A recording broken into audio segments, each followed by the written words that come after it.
Ganda. Ito ba sir, anong ano nito? Sir, automatic naman yan. Oo. Pwede po. Pwede sir?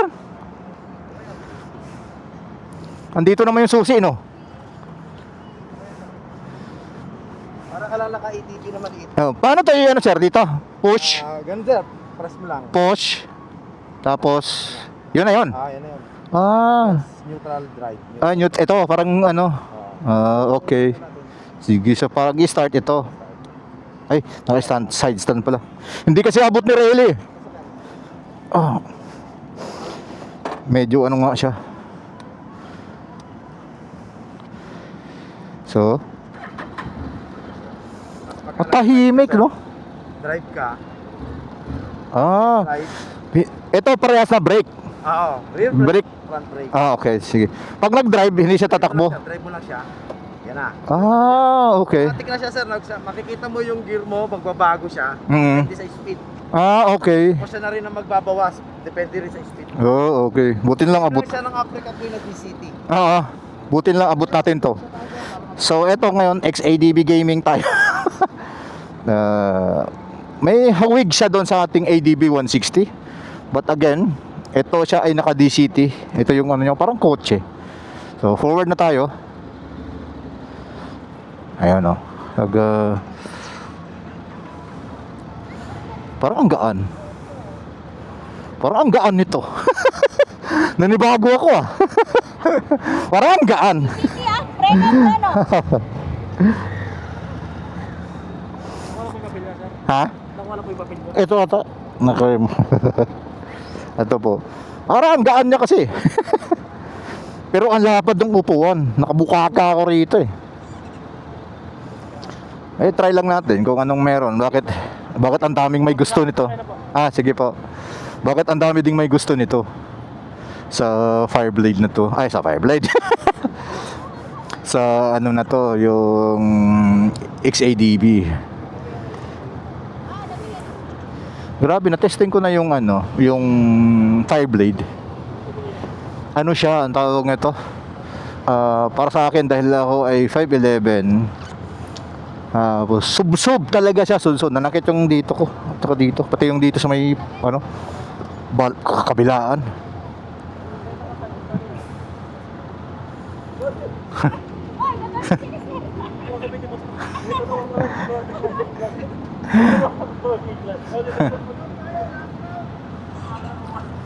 Last round daw bago magano, sabi ni sir.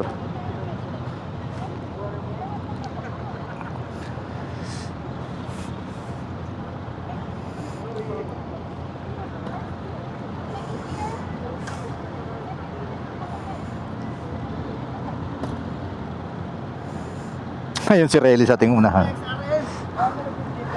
Para tayo naka ADB 160 na mas malaki ang makina at mas powerful. Then at the same time, may manual siya rito na drive. Di ba? Pero I think ito yung luma. Ito may minus, tapos dito siguro yung plus. Ito nga, may minus kasi rito plus. Anyway, hindi natin pakialaman yan. Ayan na, pinagpapawisan na yung mata ko. Mainit kasi. Anyway, mamaya magpapaano tayo. Diba? At least na-try natin kung anong meron bago tayo mag-purchase ng isang motor.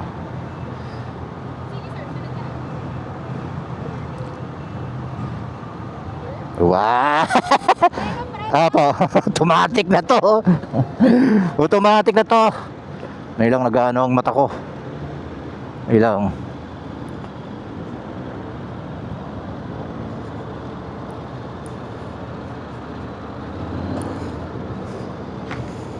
Ayun.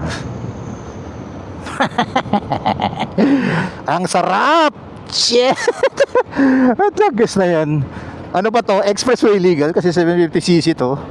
Tapos kasi touring yung di ba? Wala, maning-mani ito, ang gaan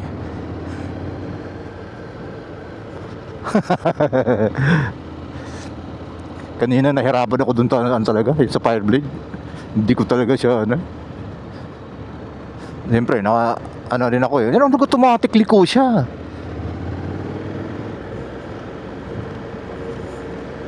Tugis na yan. Ang sarap ng buhay nito ah. Pag naka-XADB ka. Oh, lambot ng upuan. Kaya lang malapad siya, kaya mukhang ano, mukha akong ano kanina. Mukha akong ang tawag nito. Oh. Wow, kahit hindi ka na pala magpalit ng muffler nito eh. May ano siya, may ingay na yung motor, yung muffler niya eh. Stock siguro to. Oo, may ano din siya eh, may hatak din eh.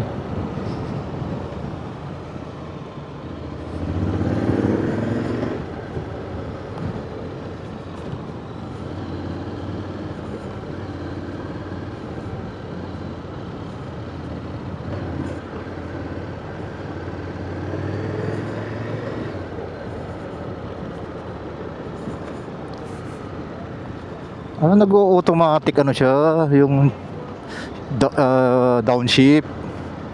Ayos.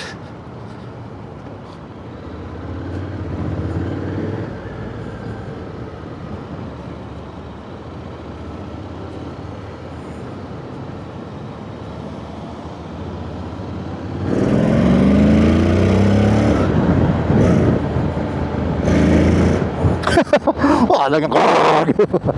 Ang lapit mo, boy. Oh, nag-automatic liko siya eh. Oh. Ililiko niya eh. Minsan binababayaan ko lang.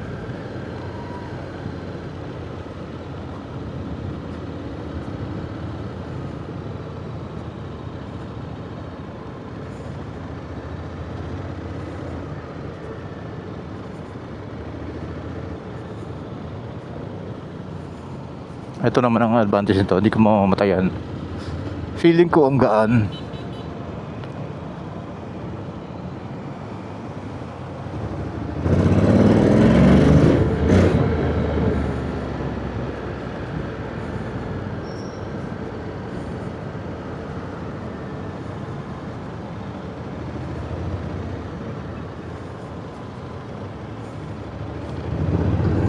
Ano nga to? Pang long ride.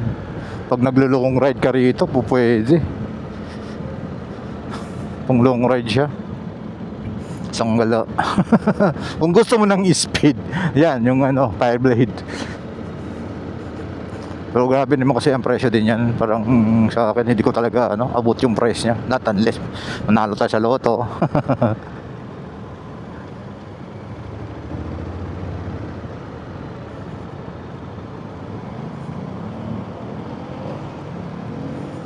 Ayan, sige.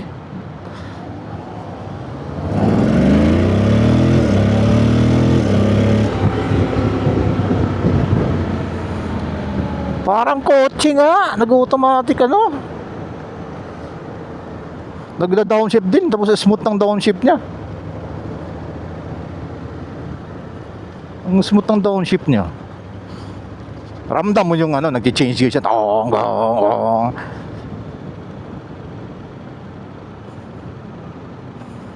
Oo, nag-change ng ano, first gear.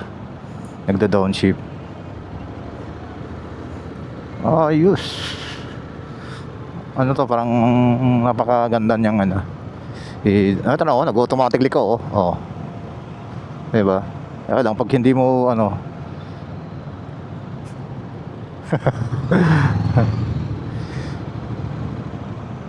ang kapit ng ano niya, preno sa likod.